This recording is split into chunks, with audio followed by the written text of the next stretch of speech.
Now let's shift our focus to the other big protest coming in from Delhi NCR, where justice for Sushant is the chorus that's growing, with his family and friends of the Amity Law School clamoring for the resignation of the director as well as the examination in charge for abetting the law student's suicide.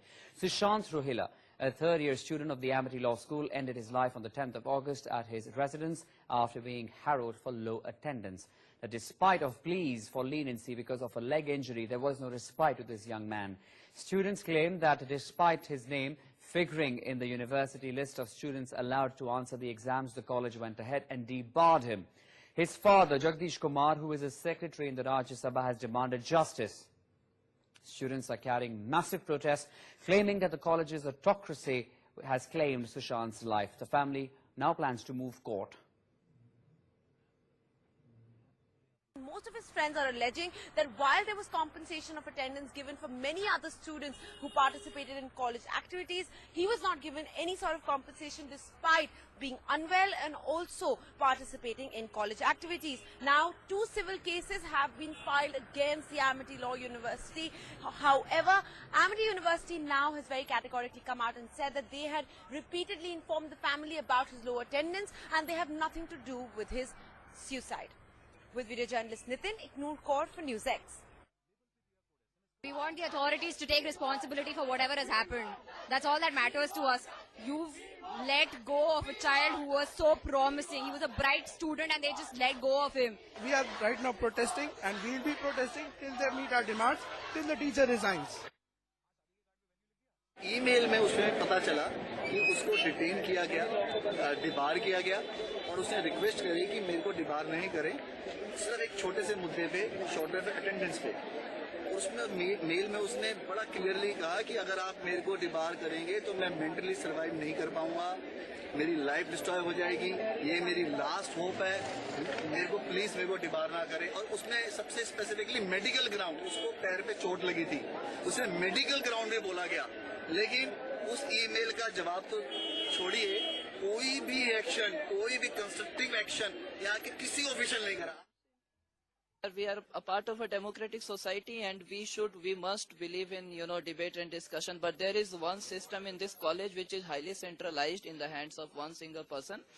And she is deciding arbitrarily whatever she wants to do. This is a consolidated list of all the students who were allowed by the university to take the examinations. And as you can see, Sushant Rohilla's name is there and all the subject codes, respective subject codes are written.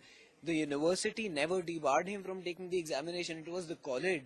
It was the authority in the college who did not let Sushant take the exams and not the university. We have testimonies of enough alumni which we'll be submitting as a complaint to police in the FIR which the family would be filing. So we are already in process of doing that.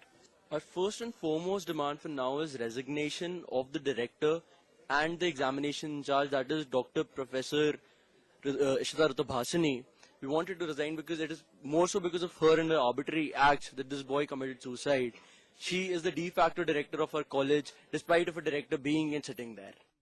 The news that's coming in, Amity International, in fact, the university has said that the list is fabricated. The list the students have been showing all along, saying that the boy was allowed to take the examination. Amity says never received admit card for Sushant from IP University. IP University, of course, is the university that is affiliated to Amity Law School. The students allege the IP University gave a go-ahead, and it's Amity that actually stopped Sushant from sitting in for that examination. Let's go across to Ignore, who's been reporting in from right outside the epicenter where the protests have been taking place. A new twist, really, Ignore. The college is now saying, Amity University, that Sushant's name never figured in the list, but the students have been showcasing this list all along, saying his name was there from the IP University and he was allowed to actually sit for the exam. Yes, indeed. In fact, we have that entire list, that entire PDF that was released by the IP University, which states very clearly that he was allowed to sit for his exam. But we've just got a confirmation from the Amity University. Officials in Amity are clearly saying that the list is actually fabricated and at no time did they receive the admit card. In fact, I'm being joined by a few students as well who have been supporting Sushant Rohilla's case throughout from the beginning. Let's get in a word from them as well. The Amity has basically clearly said they didn't receive the admit card from IP University and that list is fabricated. Ma'am, to be very honest, the list was taken from the official website of IP University, which actually tells us that it cannot be fabricated. It was downloaded from the website yesterday itself and 2 days before that as well. So there is no possibility. To save themselves, they will say anything and everything. They'll just say everything is being fabricated. They misplace records. As of now, they don't have anything. Everything is fabricated and we are here for nothing. That is not true. That is not how it is working. To save themselves, they're just fabricating lies, nothing else. These apparently detained students have seen their admit cards. There is a person, I wouldn't name that person, I wouldn't disclose the batch, but that person had come to college. They had told that person that he or she won't be repeating a year, and that person has clearly seen their admit card. They've seen their admit card and they've been told that we are withholding it, intentionally withholding it. You can clear your batch next semester. And arbitrarily in July, when that person came to resubmit their fee to register in the next semester, they were told that they've been detained. So they've seen it. We have eyewitnesses, we have that list. I have the entire PDF on my mail which has been taken down. The admit cards reached Amity. Students saw them but they didn't get them. Is that what you're saying? Indeed, that is the case. A boy has fallen prey to an arbitrary system. The arbitrary is to the extent that they are now denying facts, things that are on record, and to the extent that if they want to prove this is something fabricated, why don't they go ahead and show the show cause notice to us? Why don't they show us the order whereby he was detained? There's nothing of that sort on their part to go ahead and show us. So they are denying something that we have. They are denying our evidence. They do not have evidence for themselves here. In fact, they have botched up his attendance also. They are claiming that he has 43% attendance. At the moment, we are trying to tabulate every event that he went for, every achievement of his in the last semester, and his batchmates are sure that they have seen him in class till April. The college is claiming that he last came in January.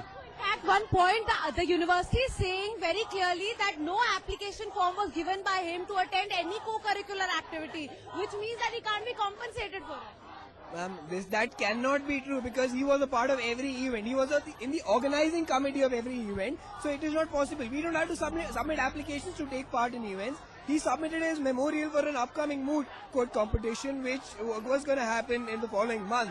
And we don't have to give an application for that. He sent the memorial, he mailed the memorial, which actually proves that there was nothing like he had to submit an application for that. Convener, he was... Is there a procedure that you have to follow if you're participating in co-curricular activities to get attendance? To put it straight, first he was a co-convener, he was a convener for the DEPSOC. So it was, the college authorities were well aware of the fact that he is there, he's taking part in the activities. Remainder, as to whether we have a procedure, the procedure should have been followed on the part of the college. They did not ask him why he's falling short of attendance, despite of the fact that they were aware of the fact that he's falling short of it because of their deeds. He was there working for the college, so the college should have called him out. So clearly, like we're hearing from the students over here as well, he was an active participant of most co-curricular activities, and lot of students they say over here who were actually not allowed to give examinations have actually gone to the college and seen their admit cards lying over there with the college. You know, but if you, there are three sides. There are three sides. One, of course, is the family and the friends and students who are protesting today. The other happens to be the Amity University that's come out with the comment, and the third is IP University. So while Amity would like us believe that the list the IP University came out with is fake and fabricated, any word at all coming in from IP University that issued this list in the first place, what does IP have to say about all of this? Well, we've contacted the IP University, and though they've said that anything that is released on their website is official from their part, but they've said that they will be coming out with an official statement in this regard as to whether officially his admit card was given to Amity or not. In a while, we are awaiting that confirmation from IP University, but they did state to us in very, very clear words that anything that is put up on their website is official from their end. So while we do have that PDF, that entire form on page 15 of which clearly states that Sushant Rohilla was allowed to sit for his exams. The Amity University right now says that they did not receive the admit card. It's a word against a word. Till we get that confirmation from the IP University that they actually handed over the admit card, it's actually just word against word at this point of time. Okay, we'll leave it at that for a moment, Iknu. Thanks very much for bringing us the latest there from the Amity University. With that, to